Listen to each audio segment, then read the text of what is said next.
গৃহে দিলাম অপরূপ গড়া রূপ নিধি গড়া রূপ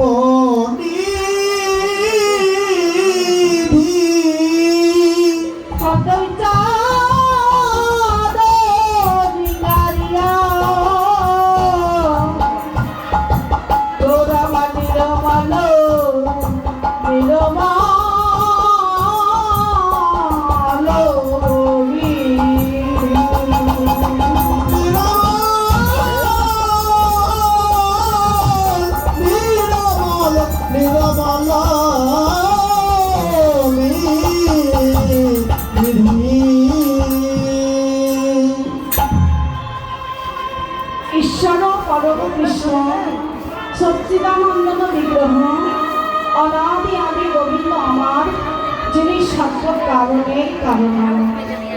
যোগী জানে যোগে পাই না, মুনি জানে ধ্যানে পাই না, সাধক জানে সাধনাই পাই না।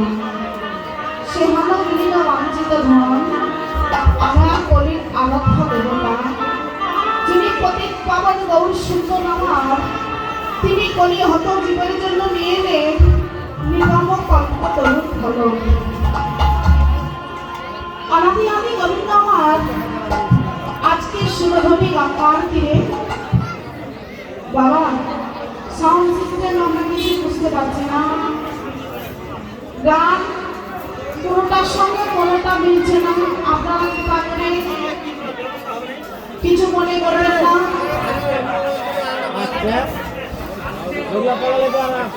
আপনারা একটু কৃপা করে কথাগুলো শুনুন, আমরা কথা কিন্তু একটু বেশি গাওয়ার চেষ্টা করব, যেহেতু মধুর কৃষ্ণ কথা।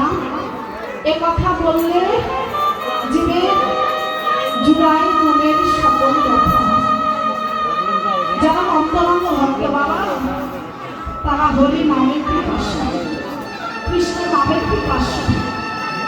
এ নাম যতই বলা যায়, আমার গৌর গোবিন্দের নামের বর্ণনা যত করা যায়, ততই হৃদয় যেন শীতল হয়ে যায়, শুনবার ইচ্ছা হয়। আপনারা তো অনেক ভাগবত কথা শুনেছেন, আমরা অনেক ভাগবত শুনি, গীতা ভাগবতের কথা শুনি, কিন্তু এই যে মহাজনী পদ, বৈষ্ণব পদাবলীর রাখিত্ব, এই যে পদের বিশ্লেষণ, পদের মধ্যে অনেক কথা আছে। তাই প্রভু আমার আজকে সুরধনী গঙ্গার তীরে বসে ভক্তদের সঙ্গে নিয়ে যখন সুরধনী গঙ্গার তীরে হরি নামে বিভোর হলেন, তখন ঠিক সেই সময় নদিয়ার এক ভাগ্যবতী নাগরিক অপর এক নাগরিককে ডেকে বলছে, নাগরিনী, ও নাগরিক, দেখ দেখ আমি কি হেরিলাম অপরূপ আমার গোনা রূপ নিধি, কতই চান্ত নিঙারিয়া গৌর আমার নিরবল নিধি। এক নাগরিক অপর নাগরিককে ডেকে বলছে, নাগরী রে, আমি কি হেরিলাম অপরূপ গোরা রূপ নিধি, বলবার নাগরী যেন কতই চান্ত নিঙারিয়া গৌর আমার নিরবল নিধি। আহা, কত সুন্দর কথা। নাগরিক বলছে, দেখ নাগরী, আমি কি দেখলাম, কি হেরিলাম, মানে কি দেখলাম দুটি নয়নে, অপরূপ অপরূপ গোরা রূপ নিধি। আমার গৌরের রূপটা সুরধনী গঙ্গার কূলে এক ভাগ্যবতী নাগরী দর্শন করল।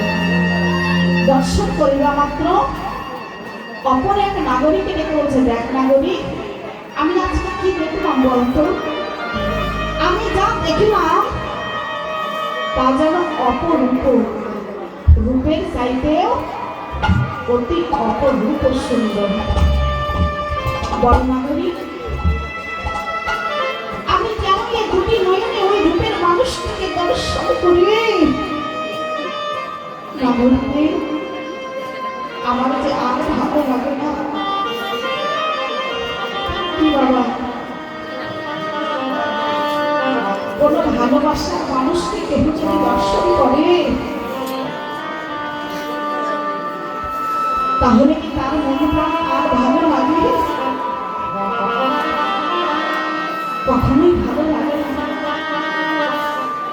কেননা ভক্ত যারা একবার যদি ভক্তের সঙ্গে আমার ভক্তের একবার দেখা হয় তাহলে মনে হয় হৃদয়ে যতই দুঃখ থাকুক, যতই অভাব থাকুক, অনটন থাকুক, একবার যদি ভক্তের সঙ্গে ভক্ত বদন দর্শন হয় তাহলে মনে হয় তার সকল অভাব ধুলে হয়েছে। তাই আজকে আমার গৌরের রূপকারী দর্শন করে অপর নাগরিকে আর ভালো লাগছে না। তাই বলছে নাগরিকে আমি সুরধুমি গঙ্গারে করে আমি আমার গৌরকে অপরের ভাবে দেখলাম নাগরিক। তবে শোন নাগরিক, আমি আমার গৌরের তাকে কেমন ভাবে দর্শন করলাম জানিস নাগরিক? ওরে উগারায়ে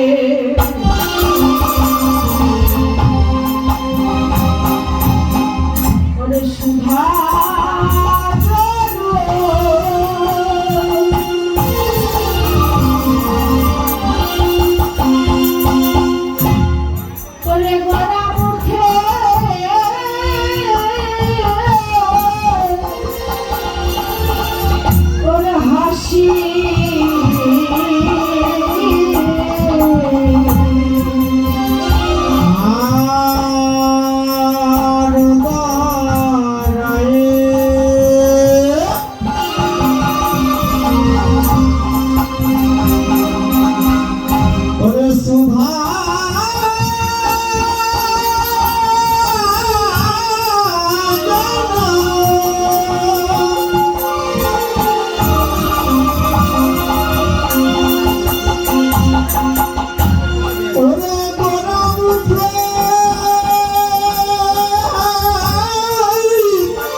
অপর নাগরিকের জীবন গোলাপের হাসি নিরক্ষিতে গোড়ার উপর আমার হৃদয়ে রইল বসে। ও নাগরী, যখন সুরধনী গঙ্গার কোলে আমার গৌরের অপরূপ রূপ মাধুরী দর্শন করলাম, আর দর্শন করিবা মাত্র ওই রূপ যেন আমার হৃদয়ে বসে রইল। আমি নয়নে মেলেও আমার ওই গোড়া রূপটাকে দর্শন করি, আবার যখন জেগে থাকি তখনও সেই রূপটাকে দর্শন করি। আচ্ছা বলুন তো, এই যে আমাদের কলিযুগের ভগবানকে, মায়েরা কলিযুগের ভগবানকে বলো তো দিদি ভাই,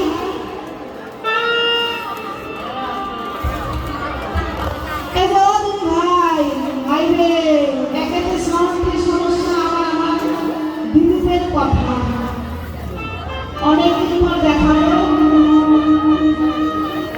আচ্ছা বলুন তো, কলিযুগের ভগবান কে? শ্রী চৈতন্য মহাপ্রভু। তাহলে শ্রী চৈতন্য মহাপ্রভু হচ্ছে কলিযুগের ভগবান। তাহলে তার অঙ্গের বর্ণটা কেমন কেমন করুন?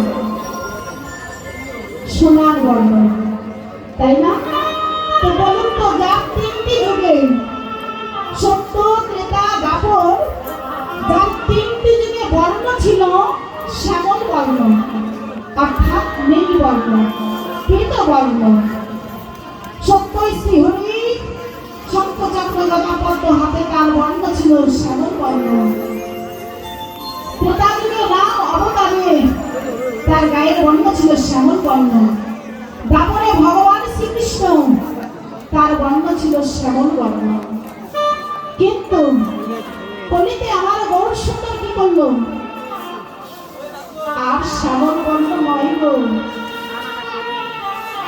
এবার দুটি দেহ একত্রিত হয়ে মদিনায় অবতীর্ণ হলো। কেননা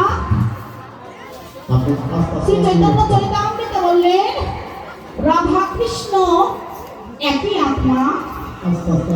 মায়েরা, রাধা কৃষ্ণ একই আত্মা, দু দেহ ধরি অনন্য বিলাসের রস আস্বাদন করি। সেই দুই মিলে এবার চৈতন্য গোসাই রাধার ভাব কান্তি অঙ্গে দিতে